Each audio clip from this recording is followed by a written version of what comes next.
자, 오늘 함께 나누실 말씀은 요한복음 6장 51절에서 53절을 본문 말씀으로 해서 떠나는 자와 따르는 자라는 제목으로 귀한 은혜와 도전 나누기를 원합니다. 여러분, 이제 이달에 여전히 이제 요한복음이 계속되고 있습니다.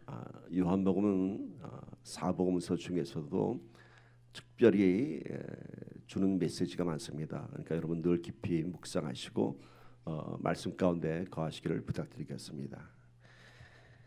자, 지난주에 우리 5장 베데스다 목가에서 38년 된 병자를 고치는 사건을 우리가 나누어 봤습니다. 그래서 기다림의 축복이라는 제목으로 은혜를 나누었죠. 38년간 하루도 빠짐없이 자리를 지켰던 그 병자를 예수님께서 찾아오셨습니다. 오늘 우리가 예배자로 쓴다는 것은 그렇습니다. 그 어느 한 날도 중요하지 않은 날 없습니다. 그 어느 한 날이 주님이 찾아오시는 날입니다. 그런 기다림 가운데 우리 주님께서는 우리를 만나 주십니다. 자, 그 후의 일을 좀 보도록 합시다. 자, 베데스다 목가에서 이렇게 38년 된 병자가 병고침을 받았습니다. 그리고 그 후에 이 병자의 이야기가 잠깐 기록되죠. 6장에 어떤 일들이 기록되어 있나요? 이 병자가 이제 예루살렘 성문 안에 들어가서 성전 안을 다닙니다. 그 전에는 아마도 이 사람은 걷지 못하던 안진병이 병자였던 것 같습니다. 누가 들어줘야 한다고 했습니다. 여러분 생각해 보세요. 38년 된 그 병자, 늘 베데스다 연못가에서 소망 없는 눈빛으로 앉아있던 그 사람이 어느 날 갑자기 예루살렘 성전을 배회하는 거예요. 얼마나 많은 사람이 놀랐을까요? 저 사람 38년 된 그 앉아있던 그 안진병이 아니야? 걷잖아 저 사람이. 묻습니다. 바리새인들이, 유대인들이 어떻게 네가 걷느냐고. 그러자 얘기합니다. 나는 그가 누구인지는 모르지만은 그가 나를 이렇게 일으켜 세웠다고 합니다. 내 자리를 들고 일어서라. 그 명령에 내가 이렇게 일어섰다고 합니다. 이제 38년 된 병자는 그 예루살렘 땅에서 다니는 곳마다 산증인이 되었습니다. 누구를 증거하나요? 예수 그리스도죠. 예수를 만난 자가 이렇게 걷고 있다. 산증인이 되었습니다. 이제 바리새인과 유대인들이 이거에 대한 그 충격을 감당할 수가 없습니다. 그런데 가만 보니까 이 38년 된 병자가 병고침 받은 날이 무슨 날이냐면 안식일이었습니다. 안식일은 율법적으로 아무것도 해서는 안 됩니다. 어떤 일도 해서는 안 됩니다. 그러자 이제 바리새인들이 예수님에 대해 도전합니다. 안식일을 범했다고. 병자를 고친 사건에서 포커스가 옮겨져 갖고 네가 왜 안식일을 범했느냐, 율법을 범했느냐 하는 이런 안식일에 관한 논쟁이 기록됩니다. 이때 예수님께서 한마디 답변하십니다. 안식일에 하나님께서 일하시니 하나님의 아들인 나도 일을 한다.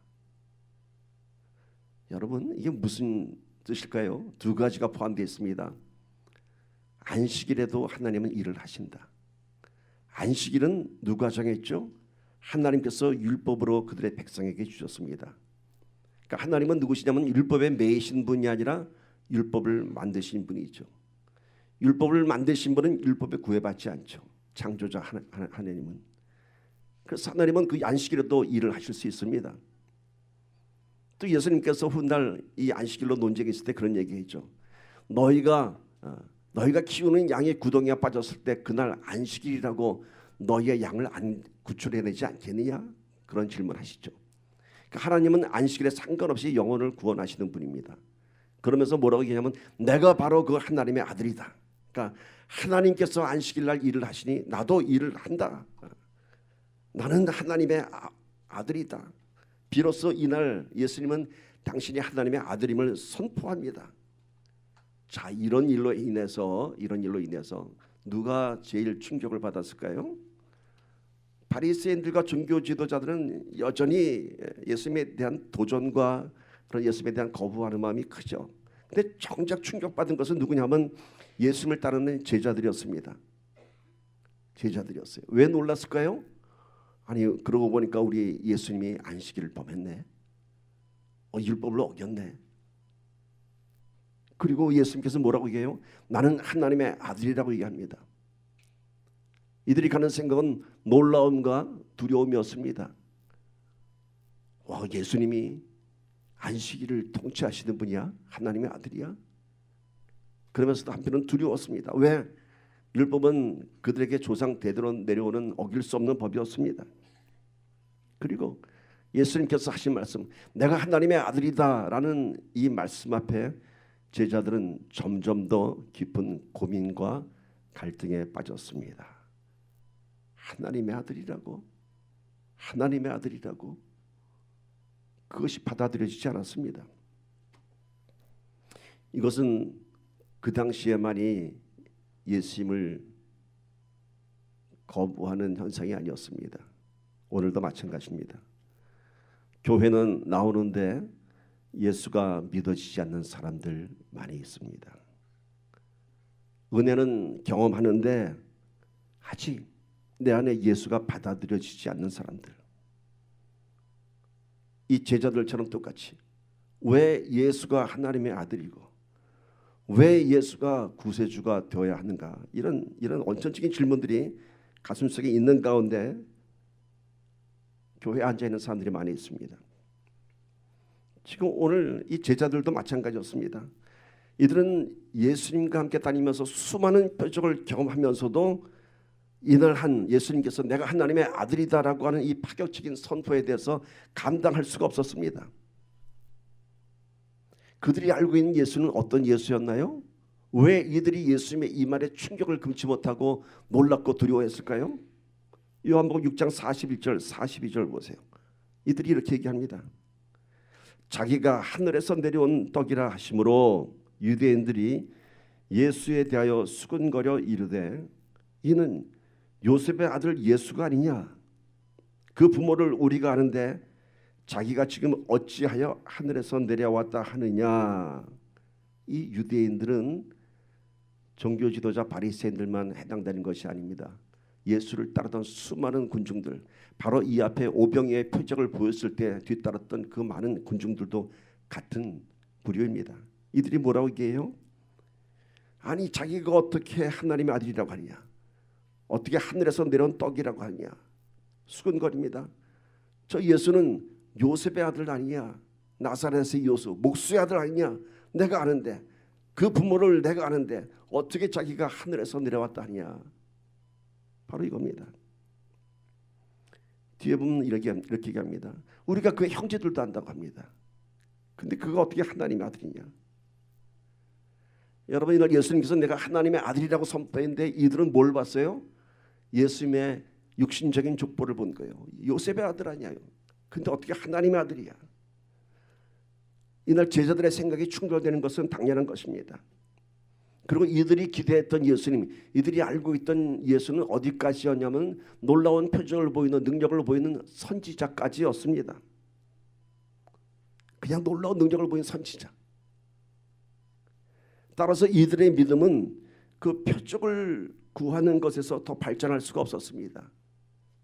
병자를 고치고 오병이의 표적을 고치고 무리를 걸어오는 예수를 보시면서 와, 그 놀라운 일들이 이제 이 예수를 통해서 이루어지는구나.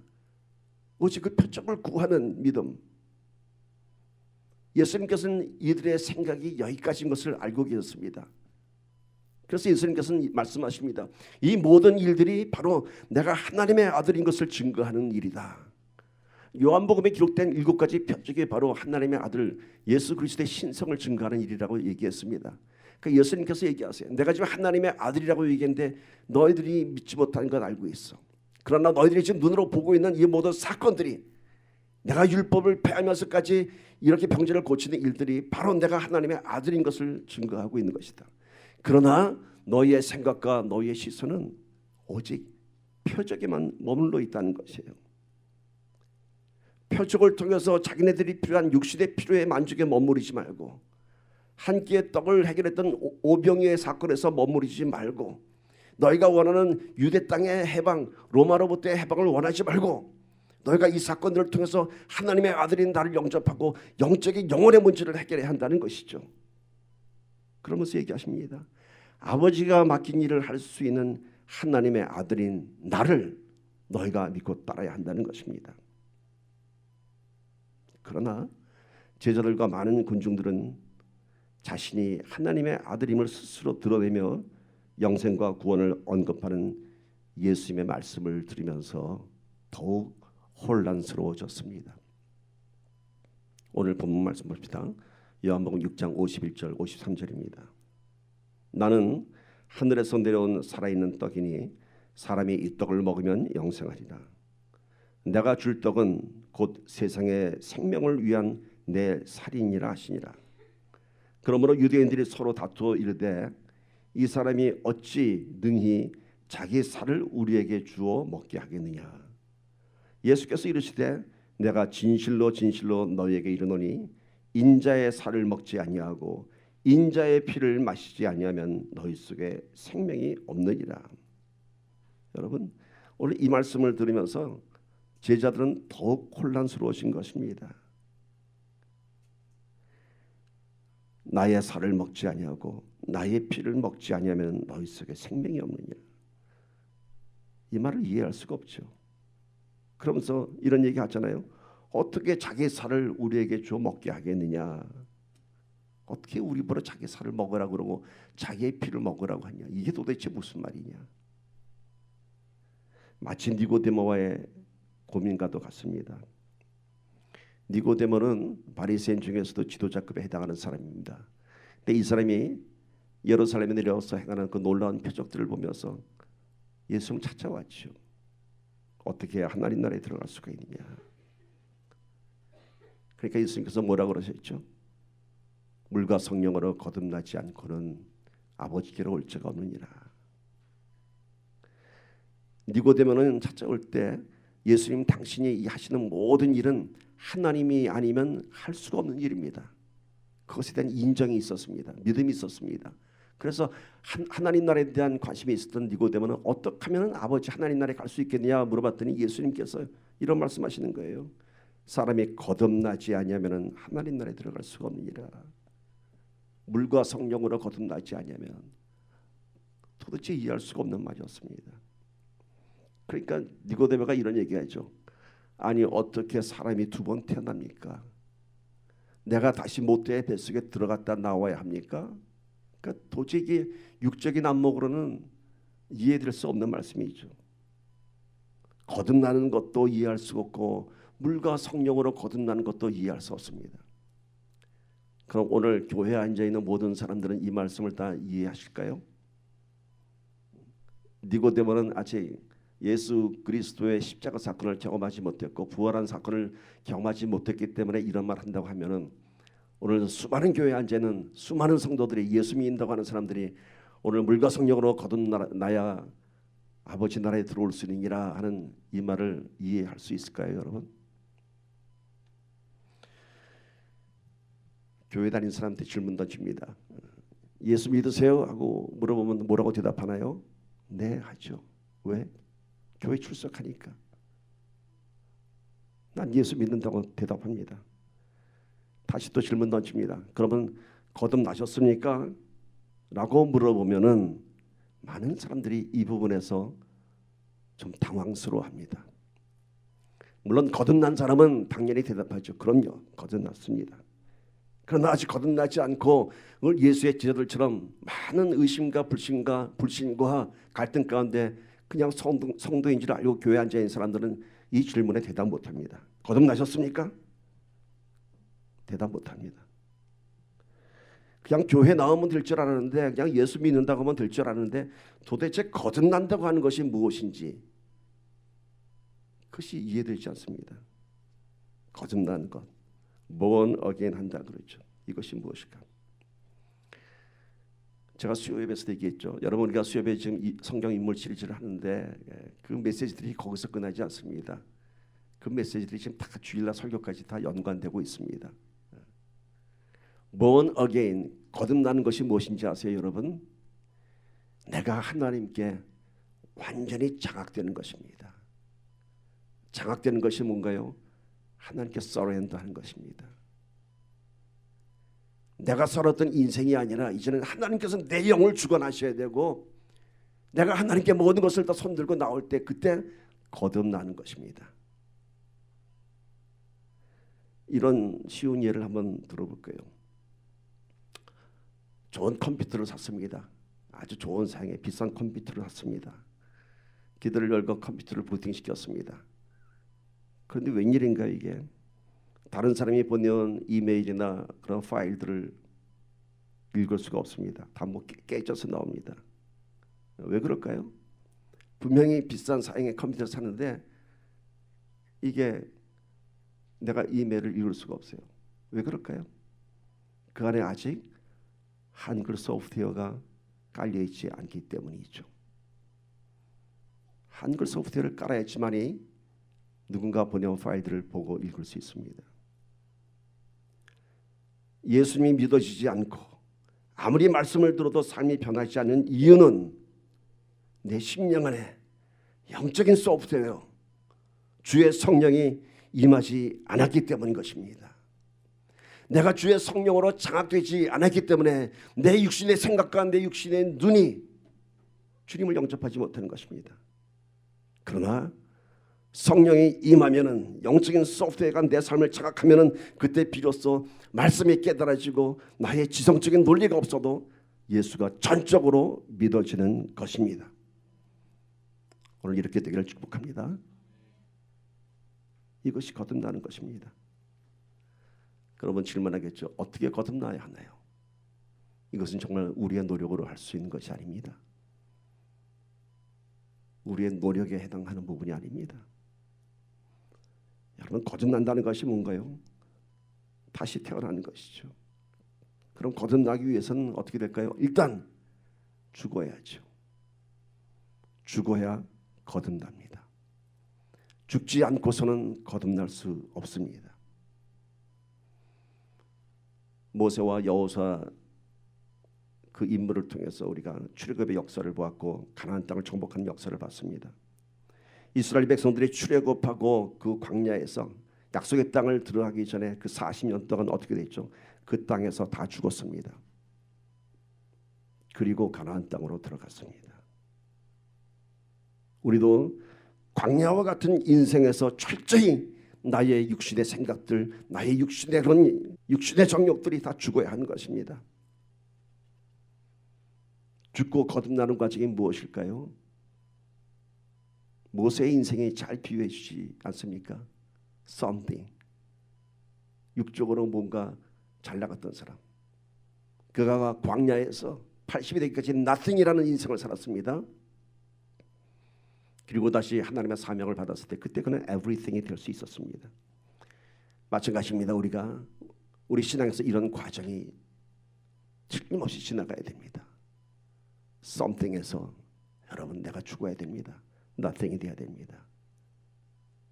nothing이 돼야지만이 everything, 하나님의 모든 것을 소유할 수 있고 모든 말씀들이 내 것이 되는 것입니다. 이날 예수님께서 살을 먹고 피를 마신다, 이 의미가 이제는 우리는 이해할 수 있습니다. 성찬할 때 나를 기념하라, 그렇죠? 나의 살을 먹고 나의 피를 마실 때마다 나를 기념하라. 신앙 고백인 것입니다. 내가 주와 함께 죽고 주와 함께 살아났다는 것이죠. 그래서 거듭난다고 하는 것은 갈라디아서 2장 20절의 말씀대로 살아가는 것입니다. 예수 그리스도가 내 안에 들어오셔서 이제는 내가 사는 것이 아니요 오직 내 안에 그리스도께서 사는 것이라. 이러한 신앙 고백이 고백될 때 우리는 거듭났다고 얘기할 수 있습니다.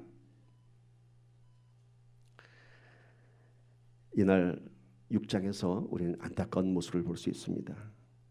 안타깝게도 결국 이날 예수님의 말씀을 통해 많은 사람들이 예수님을 하나님의 아들로 인정하는 것이 아니라, 예수를 영접하는 것이 아니라 오히려 이날 예수님을 떠나가기 시작했습니다.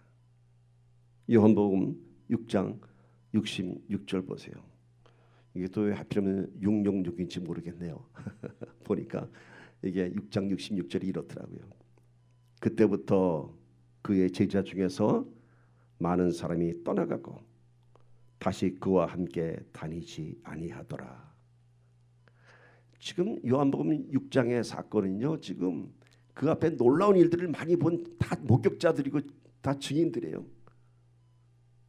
38년 된 병자를 고치는 사건을 보았고, 오병이어의 표적을 보았고, 심지어 제자들은 무리를 거는 예수님을 보았습니다.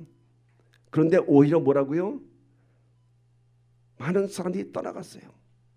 많은 사람들이 떠나갔어요. 요즘 말로 하면은 예수님께 시험 들은 사람들이 떠나가기 시작했습니다. 그런데 그 후에 뭐예요? 다시는 그와 함께 다니지 아니하더라. 시험받아 떠난 사람들이 다시 돌아오지 않았습니다. 예수님의 이 말씀에 믿음으로 와 정말 주님은 하나님의 아들이구나 이렇게 믿은 것이 아니라 그들이 시험이 들었어요. 시험이 들었다는 것은 뭐냐면은 기대가 깨진 것이에요. 어떠한 기대? 이들이 바랐던 예수 그리스도는요, 뭐 하늘의 떡, 생명의 떡, 영원 구원, 생명, 영원한 생명 이것이 아니라 지금 당장 이 이스라엘을 로마 땅으로부터 해방시키고 정말 이 이스라엘의 부귀와 영화를 위한 그런 구원자가 필요했던 것입니다. 그러니까 이들이 원했던 예수님에 대한 기대는 뭔가요? 그런 육적인 욕구였어요. 이런 것을 예수님께서는 전혀 언급 안 하시고 그냥 이해할 수 없는 말만 하고 하나님의 아들이라고 얘기하는 거예요. 그래서 그들은 떠나기 시작했습니다.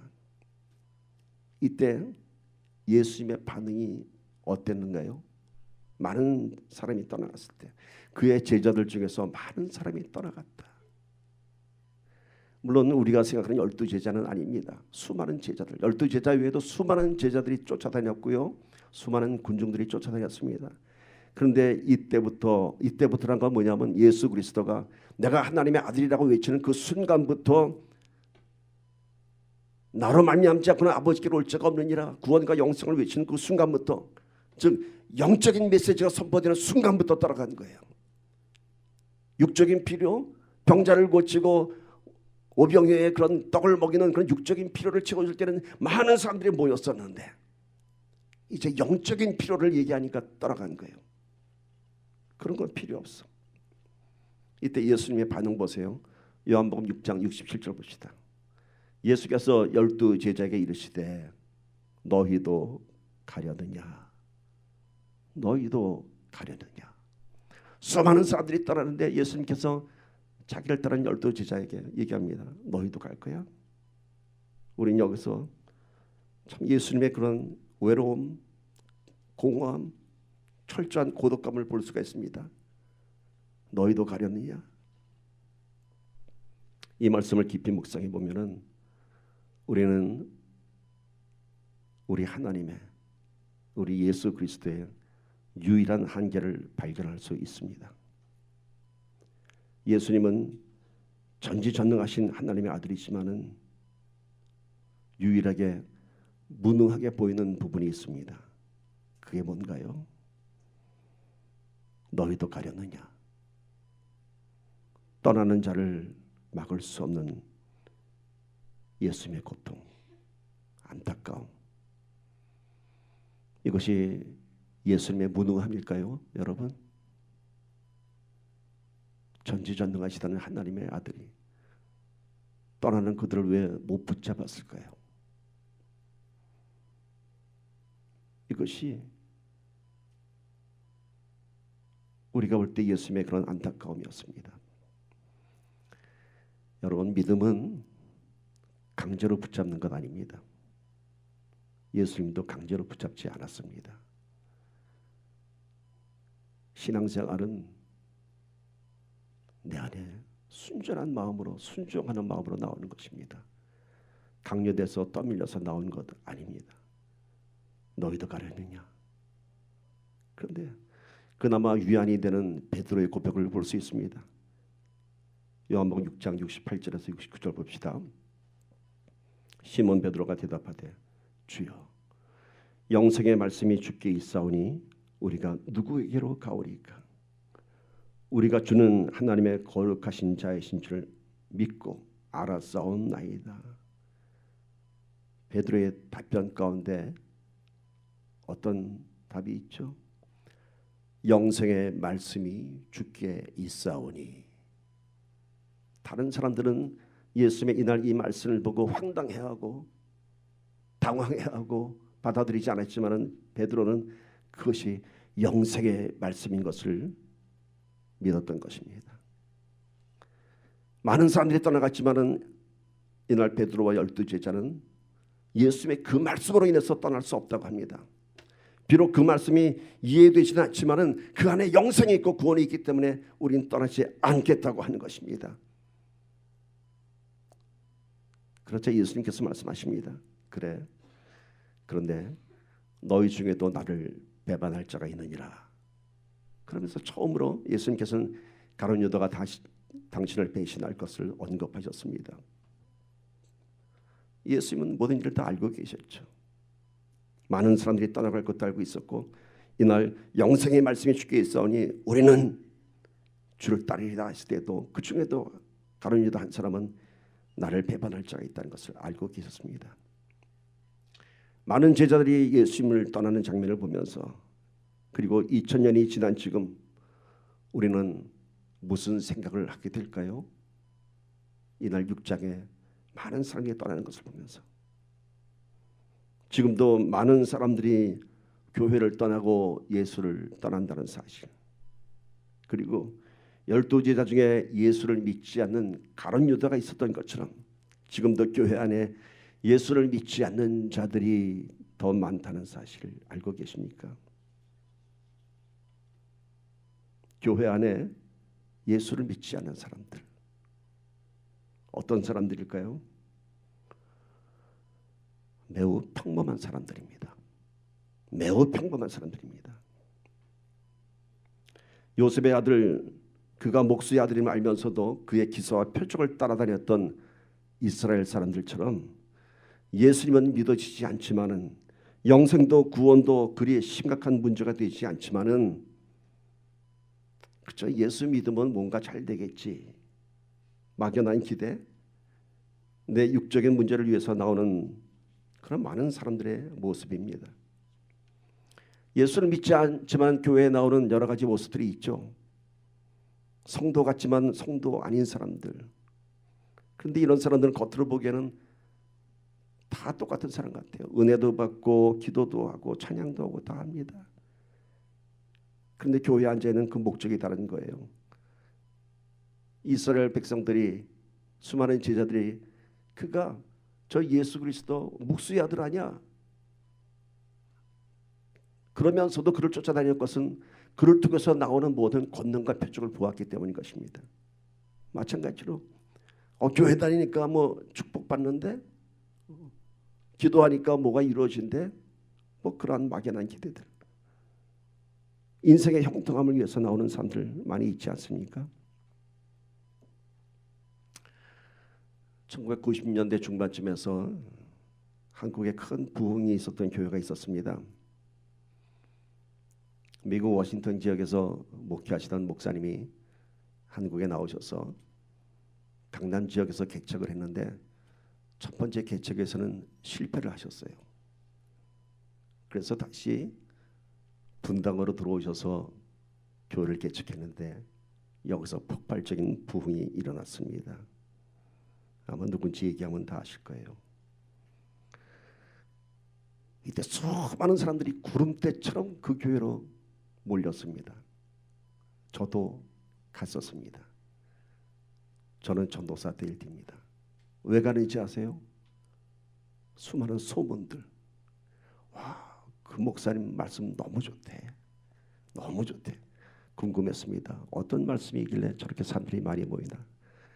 어느 주일 저도 갔더니 뭐 그 교회 계단을 내려가는데 정말 어깨에 밀려서 내려가는 거예요. 올라온 사람과 내려온 사람이 부딪혀갖고 계단이 보이질 않아요. 정말 구름대처럼 몰려든다는 사실, 그게 그건 것 같아요. 저는 그날 그 예배자리에 앉으면서 갸우뚱했어요. 무엇 때문일까? 무엇 때문에 이렇게 많은 사람들이 몰려올까? 물론 그 당시에는 전도사 입장에서 들 때는 목사님 말씀이 참 훌륭했고 참 은혜도 많았습니다. 그런데 지금 생각해 보면은 그 설교는 그렇게 수많은 사람들을 구름대처럼 불려 모아올 그럴 설교는 아니었던 것 같아요. 만약에 그렇게 그 설교 때문에 몰려온다면 아마 뭐 설교 좋은 목사님들이 얼마나 많아요? 교회마다 다 가득 차이죠. 사람들이 모여들었던 것은 다 뭔지 아세요? 소문과 호기심이었습니다. 그래서 갔더니 저 같은 전도사들이 많이 왔더라고요. 아는 전도사들이. 그 교회 사역도 안 하는데 저처럼 궁금해서 온 사람들이 많았어요. 그리고 얼마 안 있어서 제가 그 교회 부목사님하고 같이 수련회에서 한 방을 쓸 일이 있었습니다. 근데 그 목사님이 저한테 얘기하는 거예요. 전도사님, 우리 교회 요새 아주 난리도 아니죠. 그렇죠. 근데 그 부목사님이 뭐라고 얘기하는지 아세요? 그 사람들 다 우리 교회 성도 아니에요. 그 사람들 다 우리 교회 성도 아니에요 라고 하더라고요. 다 소문 듣고 온 사람들이에요. 몰려온 사람들이에요. 껍데기 같은 거예요. 우리 교회 일꾼 별로 없어요 그러더라고요. 그러면서 그나마 등록한 사람들은 무슨 이유에서 왔느냐 하면은 작은 개척교회 조그만 교회에서 하다가 지쳐서 이제는 그저 큰 교회 가서 보이지 않는 곳에 앉아있다 오려고 하는 사람들, 그러니까 편하게 좀 와서 예배 드리려고 하는 사람들, 다 그런 사람들이라고 해요. 물론 그 후에 그 교회는 뭐 아름답게 잘 정착이 되겠지만은 저는 이 당시에 일시적인 현상을 얘기하는 겁니다. 12 제자들 중에 가룟 유다처럼 교회에 앉아있는 예수를 믿지 않는 사람들, 아니 예수에 대한 기대와 생각이 다른 사람들 지금도 많이 있는 것입니다. 저는 오늘 우리 은혜 안의 교회에 정말 예수 그리스도에 대한 우리의 기대가 육적인 필요가 아닌 나의 영적인 문제에서 우리가 해결받기를 간절히 소망합니다. 밥 한 끼 해결해 주는 예수 그리스도 아닙니다. 오병이어가 예수님의 사역이 아닙니다. 주님의 살과 피를 먹고 마시는 십자가에 연합하는 삶을 살아갈 때 우리가 진정한 예수를 따르는 자들이 될 것입니다. 이날 예수님께서 가룟 유다를 얘기하셨어요. 여러분, 가룟 유다에 대해서 어떤 평가를 갖고 계세요? 그저 은 30냥에 예수 팔아버린 사람, 배은망덕한 제자, 그렇게 생각하겠죠. 근데 가룟 유다는 훌륭한 제자였어요. 여러분, 그는 제자들 중에서도 유일하게 남쪽 출신이었어요. 그 말은 뭐냐면 다른 제자는 다 갈릴리 쪽 어부 출신 천한 직업이었는데 이 유다는 학식이 많고 엘리트였어요. 그리고 정치적인 견해도 있었고 예수님께서 그게 재정을 맡겼을 정도로 유능한 사람이었습니다. 가룟 유다는 결코 은 30냥의 눈이 얻어서 예수를 팔 사람이 아니었습니다. 가룟 유다는 유다대로 예수 그리스도에 대한 기대가 있었습니다. 내가 예수를 팔면 로마 병정에 붙잡혀 가면 그때 분명 예수님은 놀라운 권능을 보일 거야.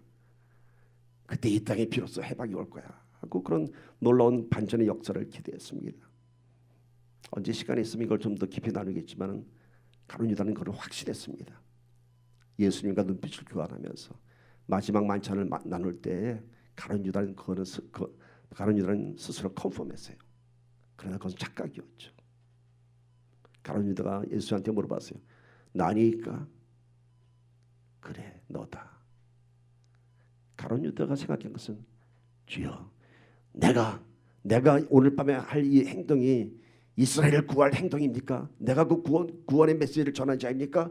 라는 뜻으로 가룟 유다는 물어봤던 것이고 예수 그리스도께서는 그래, 네가 나를 팔 자야. 가룟 유다가 예수를 판 것은 마지막 순간에 예수 그리스도의 놀라운 반전의 드라마를 기대했던 것입니다. 그는 십자가의 사명을 이해하지 못했습니다. 십자가에 죽는 것이 예수의 사명이었고 그것이 구원을 이루는 반전의 역사였지만은 가룟 유다는 그것을 이해하지 못하고 예수님께서 지금까지 보여줬던 그 놀라운 권능과 표적으로 로마를 무너뜨리기만을 기대했던 것입니다. 그가 원했던 것은 이 땅의 구원이었던 것입니다. 가룟 유다가 은 30냥의 목적이었다면 그는 목매달아 죽지 않았을 거예요. 그냥 은 30냥 갖고 도망가면 됩니다. 그러나 예수 그리스도께서 십자가에 처참히 매달려 죽으시는 것을 보고 자기가 기대했던 반전의 드라마가 물거품이 되는 것을 보고 그는 은 30냥을 도로 제사장과 장로들에게 갖다 주고 내가 무고한 사람을 죽였다고 처절히 고백하면서 스스로 목을 맸습니다. 예수의 십자가를 믿지 않고 자기의 기대, 나의 육적인 관점으로 그 필요를 위해서 교회에 앉아있는 사람들은 자신이 원하는 기대가 이루어지지 않으면 언제든지 실망하고 떠납니다. 사람들의 모순된 믿음이 뭔지 아세요? 표적은 믿지만, 표적은 구하지만 예수님을 믿지 않습니다. 그게 믿음의 모순이에요. 내 기도가 응답되기를 바라지만은, 내 삶에 놀라운 기적이 일어나기를 바라지만은 정작 예수님은 믿어지지 않습니다. 이 말의 뜻은 뭔지 아세요? 내 신앙의 실체가 육적인 문제를 초월하지 못하고 있다는 것입니다. 병 고침을 받고 빵을 구하고 내 이기적인 목적으로 신앙생활을 하기 때문에 거기에 머물러 있는 것입니다. 참 이상하죠. 기적과 같은 일들이 내 삶 속에 일어나기를 기대하고 믿고 기도하면서 왜 예수님에 대한 믿음은 생기지 않을까? 왜 나는 변하지 않을까? 내가 그러한 기적을 원한다면 그 기적을 이루어주시는 분이 하나님의 아들인 것을 믿어야 되지 않겠습니까? 그래야 이게 논리적이지 않아요? 근데 그거는 믿지 않고 그냥 기적만, 그냥 선물만 받기를 원하는 것입니다. 나는 그 놀라운 표적을 감당할 그런 믿음이 없는데, 나는 변하지 않는데, 막연한 기대 가운데 구하고 있는 것입니다.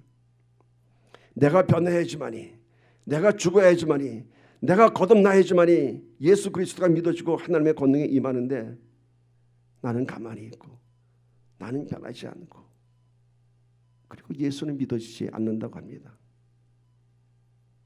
저는 오늘 예수님을 떠나는 많은 제자들, 그리고 2000년이 지난 지금도 수많은 사람들이 교회를 떠나고 예수님을 떠나고, 더 나아가서 교회 안에도 예수를 믿지 않는 수많은 사람들이 앉아있는 이 끔찍한 현실 앞에서 그 문제의 해법을 여러분과 함께 나누기를 바랍니다.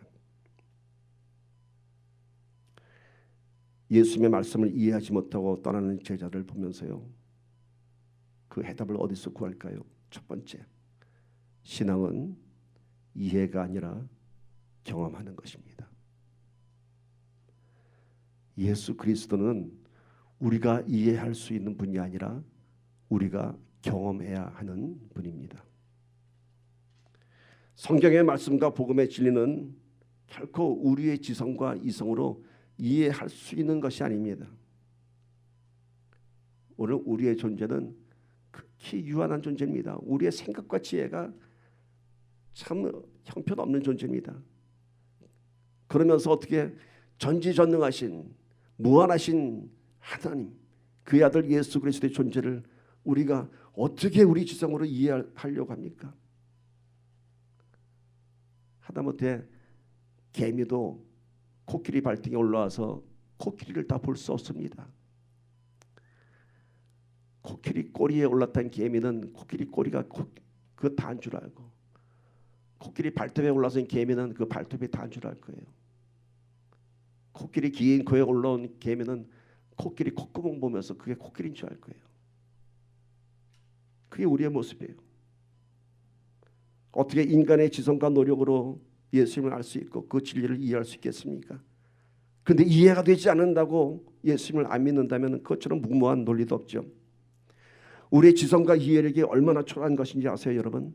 우리 사람들과의 관계 속에서도 얼마나 많은 오해와 편견 속에 살아가고 있는지 모릅니다. 그렇게 우린 초라한 존재예요.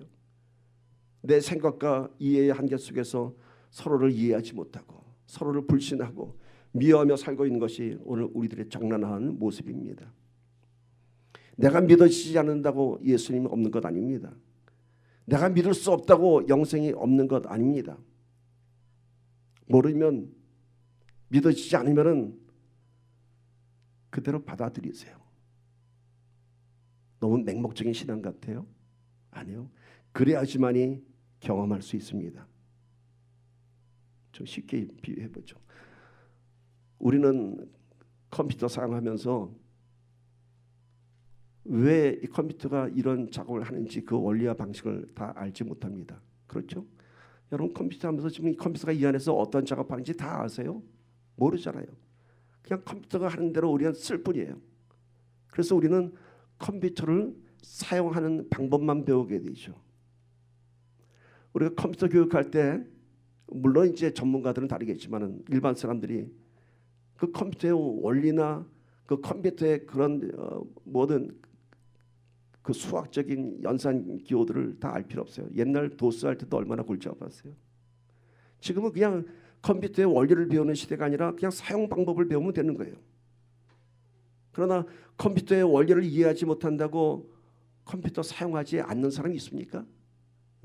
나는 이 컴퓨터가 왜 이렇게 하는지 도저히 난 이해를 할 수가 없어서 난 컴퓨터는 안 써. 이런 사람이 있어요? 있겠죠. 도태되는 거죠.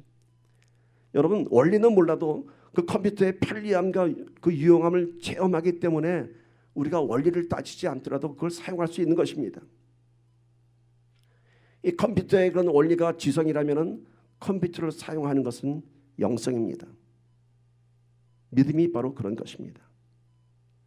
왜 말씀대로 살아야 하는지, 십자가의 진리가 무엇인지, 그 영적인 원리를 우리의 지성으로는 이해할 수 없지만은 그냥 우리의 영성으로, 영성이 뭐예요? 그냥 쓰는 거예요. 컴퓨터 쓰는 거예요. 그냥 그 말씀대로 살아가는 거예요. 그 영성으로 그 말씀 그냥 먹는 거예요. 그러면 우리 삶 속에서 뭐가 나오죠? 컴퓨터 원리 몰라도 쓰면은 컴퓨터에서 다 모든 것을 우리에게 구하는 것을 알려주는 것처럼 우리가 그러한 믿음의 태도를 갖고 살아가면은 그때 그 삶 속에서 하나님을 경험하는 것입니다. 예수 그리스도의 그 능력을 경험하는 것입니다. 신앙은 이성이 아니라 지성이 아니라 영성입니다. 예수님은 내가 어떻게 하나님의 아들인지 너희의 지성으로 너희의 상식으로 이해하려 하지 말고 너희가 지금 보고 있는 이 모든 표적들을 보면서 그대로 믿으라는 것입니다. 예수님 말씀에 그대로 따르기만 하면 되는데 말씀이 믿어지지 않아서, 하나님의 아들이라는 사실이 믿어지지 않아서 많은 제자들이 예수님을 떠난 것입니다. 내가 믿어지지 않아서, 내가 믿어지지 않아서 떠났습니다. 안타까운 현실이죠. 그런데 여러분, 내가라고 하는 내가 얼마나 초라한 존재인지 아세요?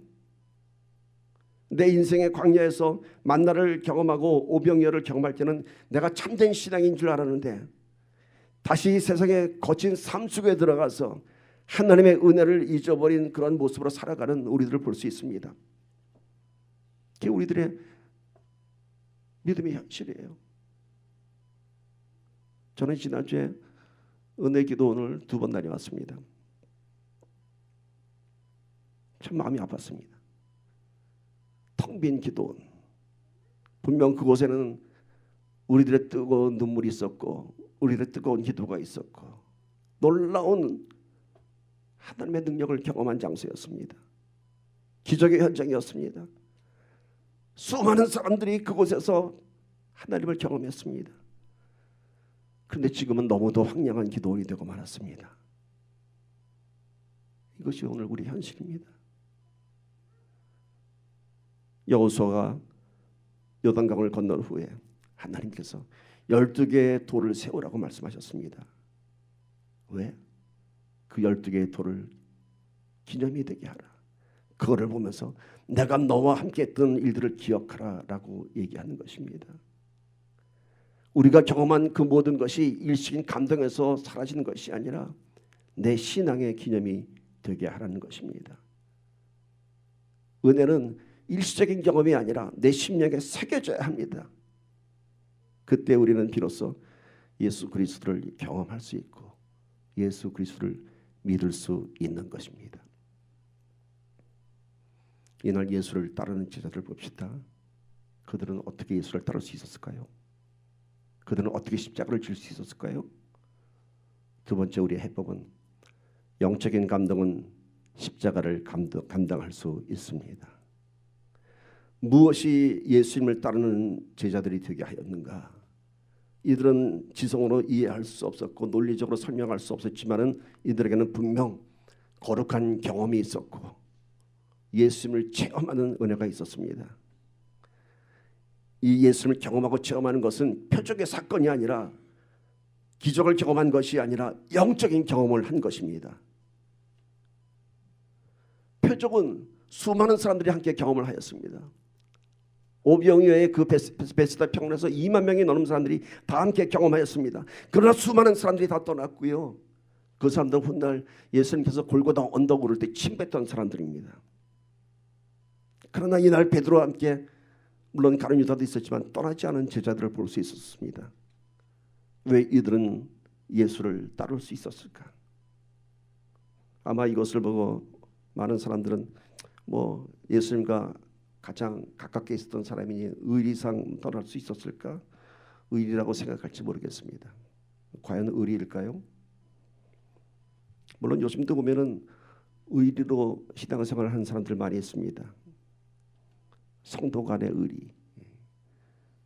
교회를 떠나고 싶어도 그래도 그동안 함께 교제한 의리가 있는데 성도 간의 의리. 목사님과의 의리.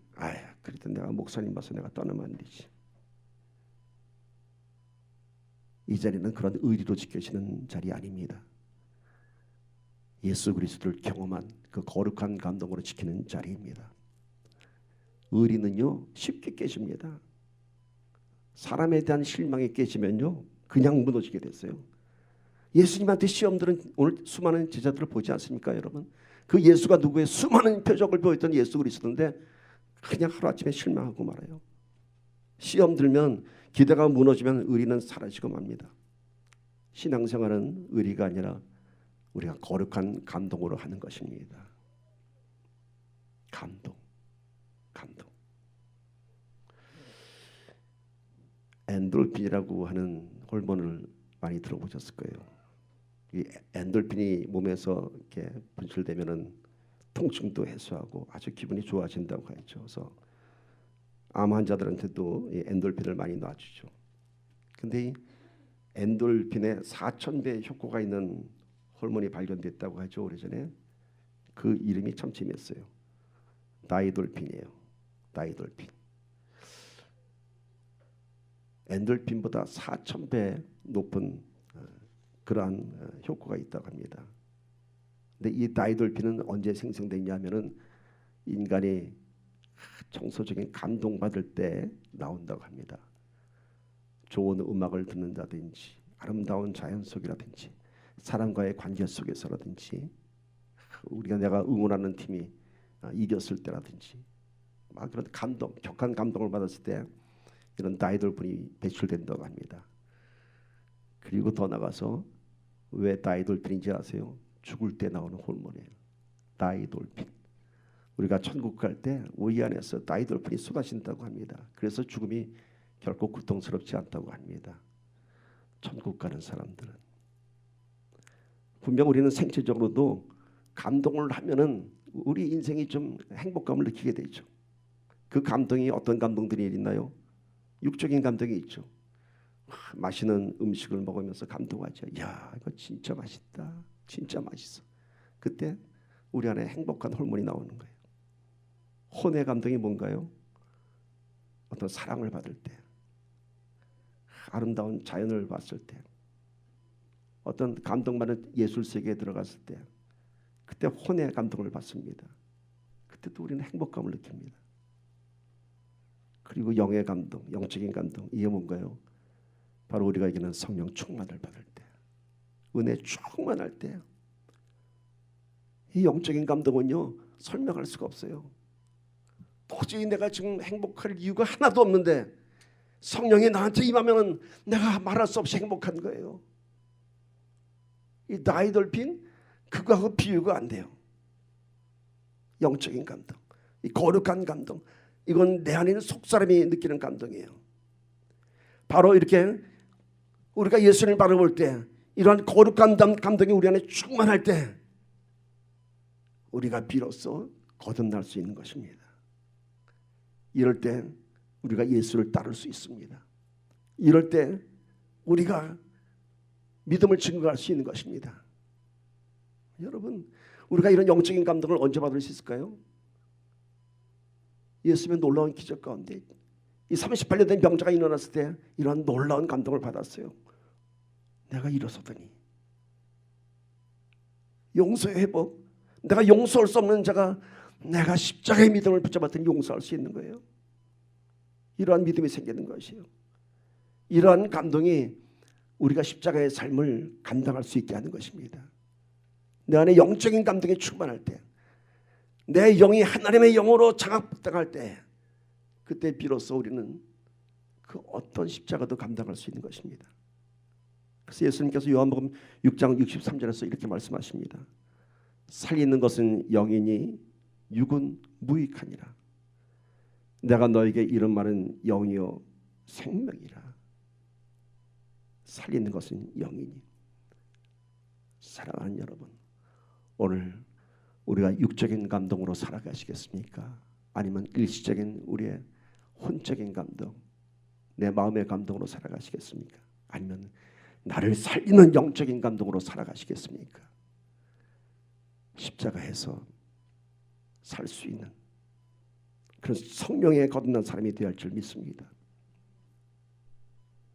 오늘 예수님을 떠났던 제자들은 다 그들의 기대가 어디 있었나요? 표적에 있었고 육적인 문제에 있었습니다. 예수님이 말씀하시잖아요.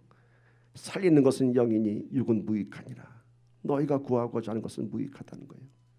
하나님의 아들인 나 생명의 떡을 먹어야 한다는 것입니다. 여러분, 제자가 된다고 하는 것은 선생님을 이해하는 것이 아니라 선생님을 따르는 것입니다.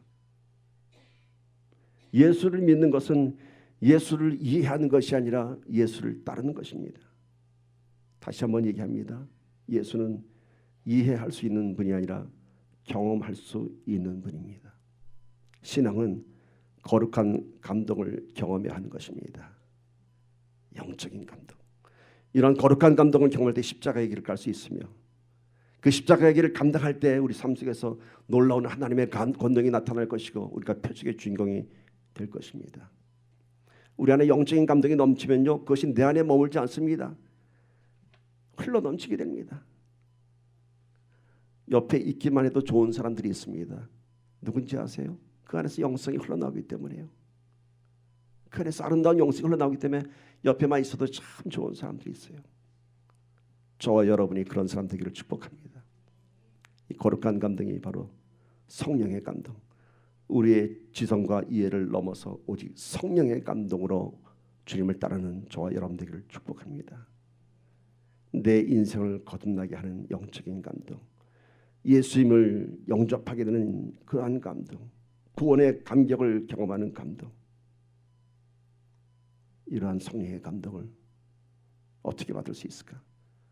지금 내가 서 있는 인생의 포인트를 한번 보십시오. 내가 지금 어디에 서 있는가?